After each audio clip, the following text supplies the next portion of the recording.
He never forgot the sound. That sharp wooden crack echoing through the courtroom as the judge's gavel slammed down.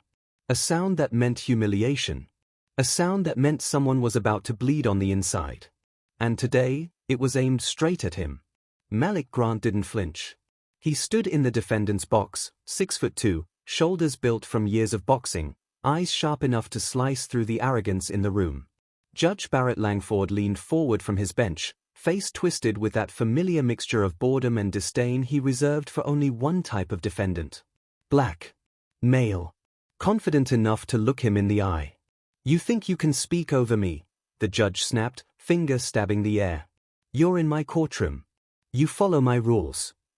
Malik said nothing. Because silence could be a weapon. And right now, the judge had no idea how deeply he was cutting his own throat. Judge Langford grinned, smug and satisfied. "Fine. If you won't show respect, perhaps your wallet will. I'm issuing an immediate civil penalty, $10,000. Gasps rippled across the courtroom. A woman in the back whispered, "For a parking citation?" Another muttered, "He can't do that." But the judge wasn't listening. He smirked like a man slapping chains on someone he believed couldn't fight back. $10,000. For talking back. For being black in the wrong courtroom. Malik lifted his chin. "I'll pay it," he said calmly. Judge Langford blinked. He didn't expect that. Defendants usually begged, pleaded, cried. But Malik? He just stared at him with a look that felt dangerous. "I'll pay it right now," Malik added, sliding his phone from his pocket. The judge's lips twitched. "What, you're going to call your cousin? Your little girlfriend? Who exactly is footing the bill for your attitude?" Malik typed something, then raised his eyes. "My office." A few people murmured. The judge raised a brow. "And where do you work?" Malik let a single, slow smile escape. "The U.S. Department of Justice." The judge froze. Someone in the gallery whispered, "He said DJ." Another swallowed. Even the bailiff's posture shifted. Malik stepped forward, voice steady as steel. "Judge Langford, you just find a federal prosecutor." The judge's face drained of color. But Malik wasn't done. "And I'm not here for a parking ticket." Now the judge was breathing harder. His eyes flicked toward the clerk, then the gallery, then back at Malik, searching for an escape that didn't exist. Malik's next words sliced the room open. "I'm here investigating you." Silence fell so heavy it felt like the walls were listening. And then Malik delivered the line that would haunt the judge for the rest of his life. "You should have checked who you were disrespecting before you made yourself my case." The gavel didn't move. The judge didn't speak. The courtroom didn't breathe. But the story, the ugly, lethal story behind this moment, had started long before this courtroom showdown. And the truth would be darker than anyone expected. How did a federal prosecutor end up standing before a racist judge like a helpless defendant? And what secret was Judge Langford hiding? A secret so dangerous that the Department of Justice built an entire case around it? Those answers lived in Malik Grant's past. In the scars he carried. The enemies he made. And the obsession that drove him into the lion's den. Nothing about this confrontation was an accident. It was a trap. A trap Malik built with his own hands. And Judge Langford had just stepped into it. Malik didn't grow up dreaming of a courtroom. He grew up trying to survive one. His childhood was a long lesson in injustice. Watching his father arrested at 12 for a crime he didn't commit, his mother working 2 jobs just to keep the lights on, and his older brother spending 3 years in prison because his public defender fell asleep in court. The world tried to break Malik the same way it broke men who looked like him. Instead, he turned into something the system never expected. A man who knew every one of its cracks, and how to use them. At 18, he joined the army. At 26, he graduated top of his law school class. At 29, he became the youngest federal prosecutor in his district. And at 32, he discovered the name that would change everything. Judge Barrett Langford. A judge with an 87% conviction rate for black defendants, a pattern of random sentencing enhancement, sealed side deals with private correctional contractors, and a reputation for humiliating anyone who challenged him, especially black men. 4 years, Malik watched young brothers enter Langford's courtroom with hope and leave in chains. And he'd had enough. He pitched a secret DOJ investigation. But there was a problem. Judge Langford was untouchable, politically connected, protected, and arrogant enough to believe he was God in a robe. So Malik devised a plan that even the DOJ called reckless. He would go undercover. He would bait the judge. Expose him. Destroy the empire he built on the bodies of black men. But Malik didn't anticipate how personal the battle would become. Or how much the judge already knew about him. Their first secret clash happened months before the trial. Langford didn't know Malik's identity then, only that a black attorney was filing too many motions challenging his rulings. In a private chamber meeting, for judges and attorneys only, Langford leaned back in his leather chair, eyes cold. "You people are all the same," the judge said, swirling a glass of bourbon. "Always whining about fairness. Always playing the victim." Malik didn't react. He couldn't. He was undercover. The judge smirked. "Tell me, counselor, how does it feel knowing no matter how hard you work, you'll never be on my level?" Malik said nothing. But that night, when he submitted another confidential report to the DOJ, he added a single handwritten line. He doesn't know who he's talking to. Malik had seen racism before. He'd seen wickedness. But Langford? Langford enjoyed it. He was a man who believed the court system was a weapon. And he wielded it with joy. The DOJ wanted careful surveillance. Malik wanted to burn this man's world down. And that desire, that spark of vengeance, was the one thing Malik never admitted aloud. 3 months before the courtroom confrontation, Malik received a file from a confidential source. Inside it was a transcript. A sentencing hearing. A 19-year-old black teenager. No prior record. Caught shoplifting $40 worth of food. The judge's ruling? 5 years. "What about alternative sentencing?" the youth's attorney asked. Langford laughed. "Let him learn accountability in a real place." 5 years. For hunger. Malik read the transcript twice, then punched the wall so hard he fractured 2 knuckles. The DOJ told him to stay patient. Build the case. Follow protocol. Malik didn't hear any of that. All he heard was the teenager's mother screaming in the hallway after the hearing. He didn't steal to get rich. He stole because we're starving. That night, Malik made a decision that would change the entire investigation. He stopped aiming for exposure. He started aiming for destruction. And to destroy a judge, you must make him reveal himself. You must make him attack you. And you must do it in a place where every word is recorded. A courtroom. Malik orchestrated everything. He intentionally parked in a restricted zone outside the courthouse. He intentionally walked in without acknowledging the bailiff. He intentionally waited for Langford's docket day. The day the judge always arrived irritated and impatient. And when his name was called, Malik stepped forward. The judge didn't recognize him. He only saw a confident black man. Langford squinted at him, annoyed. "You're here for a parking violation?" Malik nodded. "So it seems." The judge's lip curled. "Do you know how many people like you come in here acting like rules don't apply to them?" Malik whispered, "Perfect." "What did you say?" the judge barked. "Nothing, Your Honor." Langford leaned forward. "I don't like your attitude." "You don't even know me," Malik replied. But the judge heard the tone. The confidence. The defiance. And he reacted exactly as Malik expected. "You know what? $10,000 penalty for contempt." The gallery burst into chaos. And Malik smiled, because the livestream cameras were rolling, the stenographer was typing, and the DOJ had agents hidden in the crowd. Everything was going according to plan. Until it didn't. Because when Malik revealed who he was, when he said he was a federal prosecutor investigating the judge, Langford didn't panic the way he should have. He only whispered one chilling sentence. "I was wondering when you'd show up." Malik froze. The judge smirked. "You think you're the only one who can dig?" The lights in the courtroom suddenly flickered. 2 men in suits entered from the rear, security, but not belonging to the courthouse. And Malik realized. The judge had known about him. Long. Before. Today. The trap Malik set was also a trap set for him. The two men in suits didn't walk like security. They moved with the confidence of men who didn't answer to the courthouse. Men who answered to him. Judge Langford leaned back, lacing his fingers. His face carried the kind of smile that only blooms when a man thinks he's already won. "You came here thinking you were the hunter," the judge murmured, voice dripping with satisfaction. "But I've been tracking you for months. Agent Grant." Malik's pulse kicked, but his face never shifted. The courtroom gasped. Someone whispered, "He knows his name, full name." Langford tapped a folder on his bench.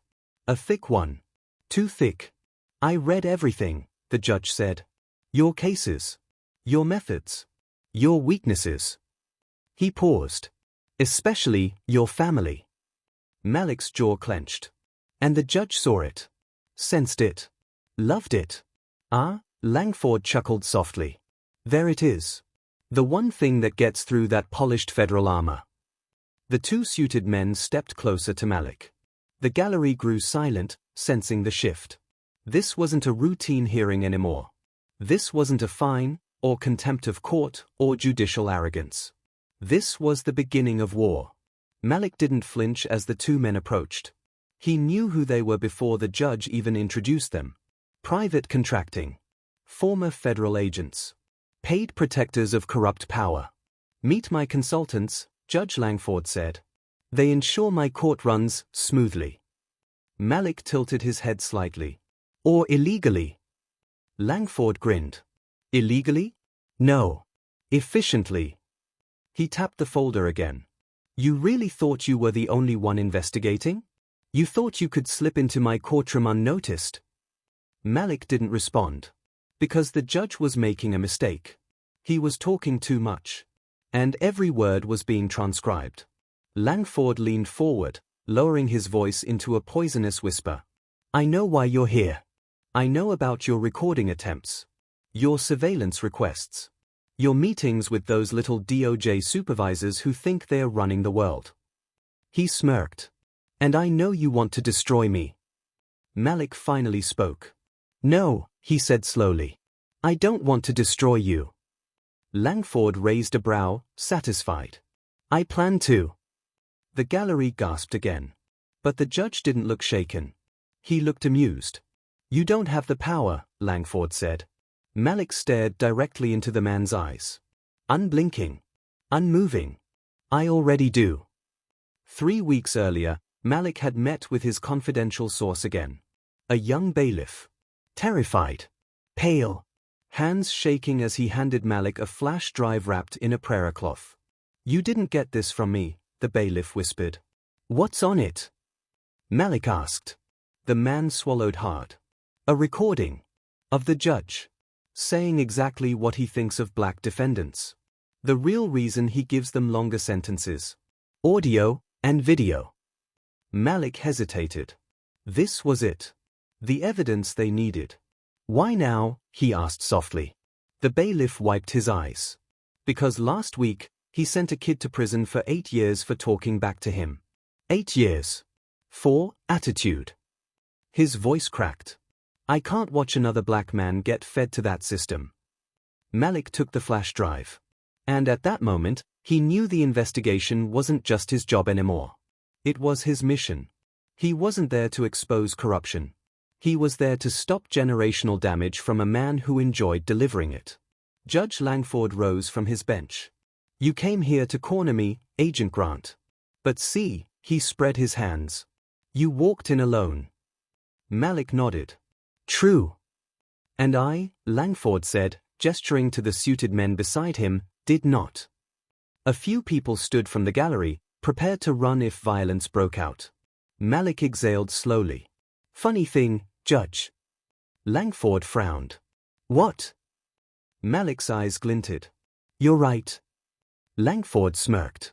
"But so am I." The judge's smirk faded. "What are you talking about?" Malik nodded toward the back of the courtroom. Judge Langford turned. And there they were. 3 people who weren't in the gallery a moment ago. 1 woman. 2 men. Badges visible. Weapons visible. Faces unreadable. DOJ Internal Affairs. The room erupted with murmurs. Langford's eyes widened. What? No. No. I didn't authorize. You don't authorize federal oversight, Malik said. They do. Internal Affairs stepped forward. The lead agent held up a warrant.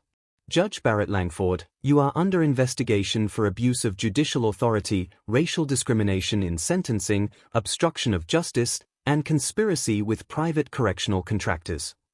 The judge's mouth opened, but nothing came out. Malik smiled. I didn't come alone, Judge.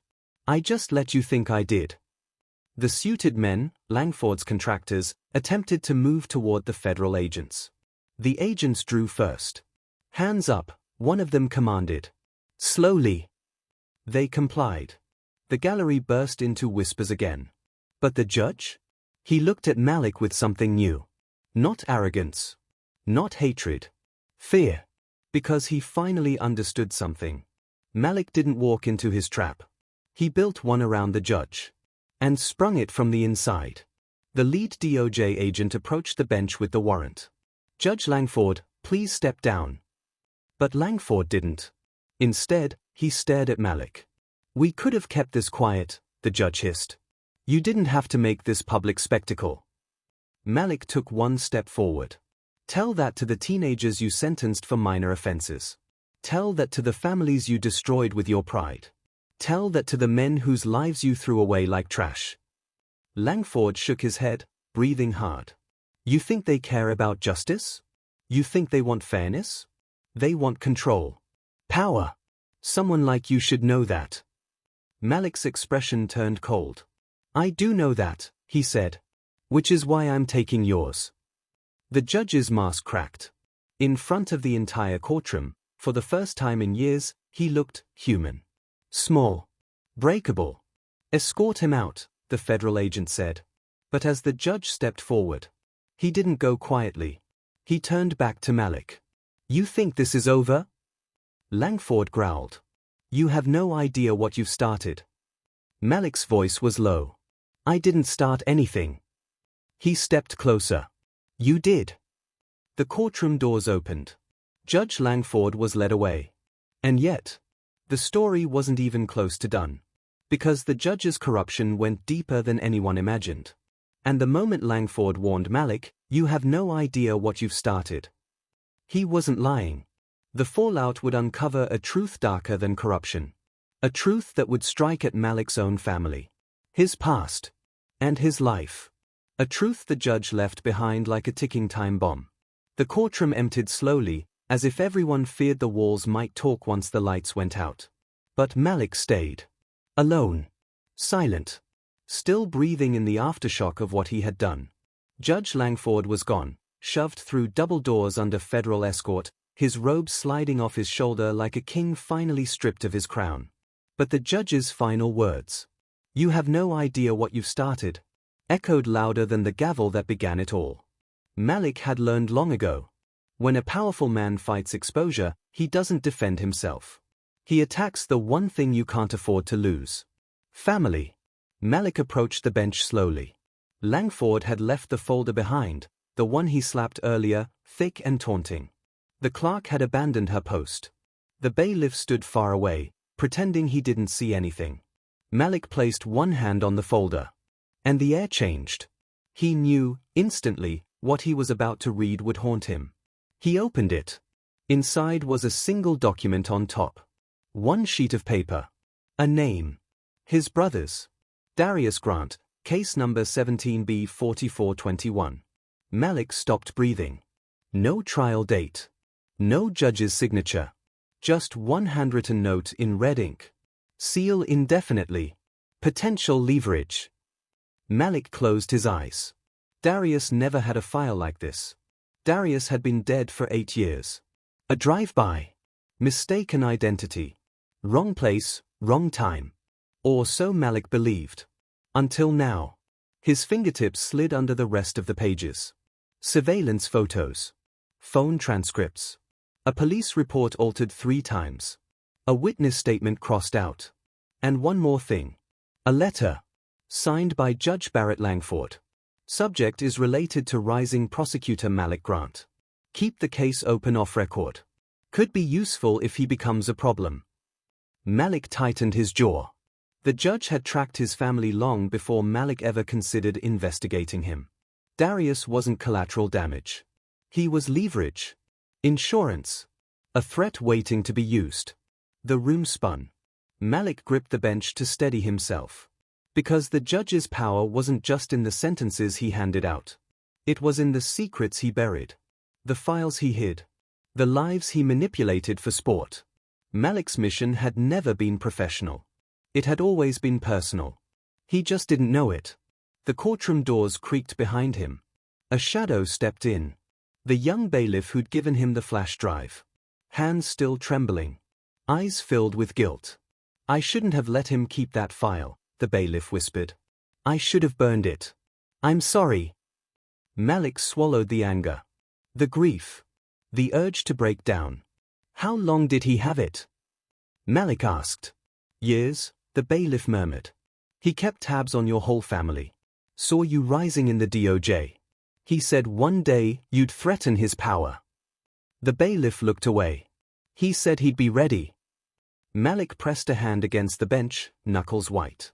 "He had my brother's case reopened," Malik said. "Why?" The bailiff hesitated. Then spoke the truth. "Because he knew Darius was innocent. And he knew proving that would make you unstoppable." Malik's heart cracked. The judge had destroyed innocent black men for sport. But destroying one black man, Malik, for strategy? That required a special kind of evil. A strategic racism. A calculated cruelty. Malik steadied his breath. "Where's the original file?" he asked. The bailiff looked at him with a mixture of fear and admiration. "You're holding it." Hours later, the media storm hit. News vans outside. Cameras.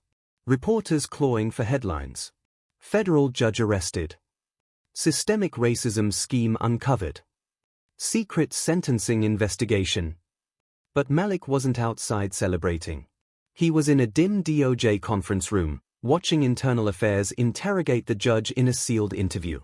Langford wasn't shouting anymore. Wasn't smirking. Wasn't drinking bourbon and mocking black families. He looked small. Sweaty. Cornered. And then, Langford leaned forward and whispered something the agents didn't understand. But Malik did. Because Langford was staring straight into the camera. Straight at Malik. "You think you exposed me," the judge said. "But I wasn't acting alone." The room fell silent. Langford grinned, a broken man still clinging to his last weapon. "There are more of us. Judges. Attorneys. Officers. You think I'm the only one? You're not fighting a man, Agent Grant.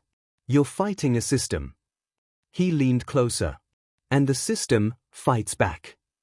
The feed cut. One of the agents cursed under his breath. Another whispered, "This goes all the way up." Malik closed his eyes. Because he knew Langford wasn't lying. He hadn't cut off the head of a snake. He had kicked the den. Internal Affairs entered the room. "Agent Grant, we need your statement for the report." Malik nodded. But inside, he was shaking. Not from fear. From clarity. Because this case was never about one racist judge. It was about a system that protected him. Even rewarded him. For destroying black lives. Langford thought he ruined Malik by exposing the truth about Darius. What he didn't understand was this. He gave Malik a new purpose. A new enemy. A new fire. Malik picked up the folder with his brother's name on it. Then he spoke, quiet, firm, final.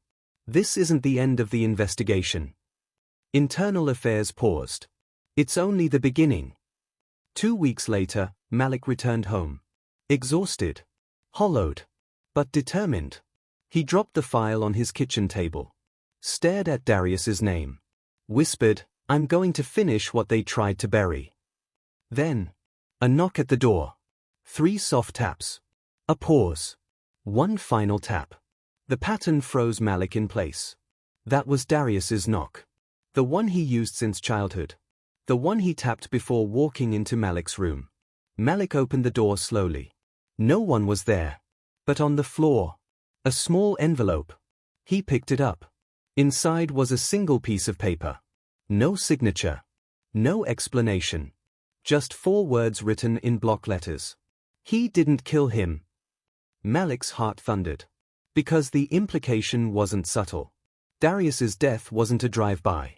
Wasn't random. Wasn't a tragedy. It was connected. And the person who killed him, or ordered it, was still out there. Judge Langford wasn't bluffing. His last words now hit differently. You have no idea what you've started. Malik closed the door. Locked it. Stared at the letter like it was a ghost speaking directly to him. Then he whispered, "I'm coming for all of you." And the lights in his apartment flickered. As if the war had already begun. If this story hit you, if the corruption made your blood boil, if Malik's fight for justice felt personal, then don't leave this channel without joining this community. Because the system he just exposed, the secrets he uncovered, the enemies watching from the shadows, that's only the beginning. So subscribe. Not just to follow the next chapter, but to stand with stories that shine a light on what power tries to hide. Hit that button, turn on notifications, and stay locked in. Because Malik's war isn't over. And the next story? It's going to be even darker, even deeper, even more real. Subscribe now, before the next twist drops.